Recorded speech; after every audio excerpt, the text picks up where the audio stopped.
శ్రీమాత్రే నమః. జ్ఞానసుధ సభ్యులందరికీ శుభోదయం. ఈరోజు శ్రీ లలిత రహస్య సహస్రనామ స్తోత్రంలో ఉన్న ధ్యానానికి భావార్థం చెప్తాను. ఉదయిస్తున్న బాలసూర్యుని అరుణ కాంతులు కలిగి అరుణారస ప్రపూర్ణములైన విశాల నేత్రాలతో ఒక చేత రాగమనే పాశమును మరొక చేత క్రోధమనే అంకుశమును ధరించి ఎడమ కింది చేతిలో చెరకుగడ్డను విల్లుగా ధరించి కుడి కింది చేతిలో పంచతన్మాత్రులను ధరించి అణిమాదృష్ట సిద్ధుల తనను పరివేష్టించి పరిచర్యలు చేస్తూ ఉండగా ఆ జగన్మాత శ్రీమాత నా హృదయపీఠం నందు కొలుకాగా నేను ఆ తల్లిగా ఆ తల్లే నేనుగా భావిస్తూ వినమ్రంగా నమస్కరిస్తున్నాను.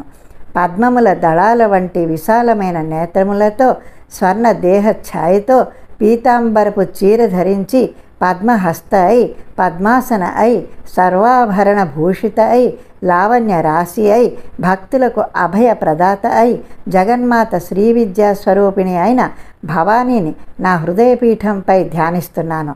పరిమళ భరితమైన కుంకుమ పాలభాగాన ప్రకాశిస్తూ ఉండగా ఇక్షదండం కోదండముగా పంచతన్మాత్రలు పూలగుత్తిగా రాగా క్రోధములను పాశాంకుశములుగా ధరించి అశేష భక్త జనులను మమతతో పరవశింపచేస్తూ ఎర్రని పట్టుచీరతో ఎర్రని ఆభరణములతో ఎర్రని మందారము వలె సుకుమారమైన దేహంతో శోభిస్తున్న ఆ తల్లిని భావిస్తూ స్మరిస్తూ అందరం తరిద్దాం.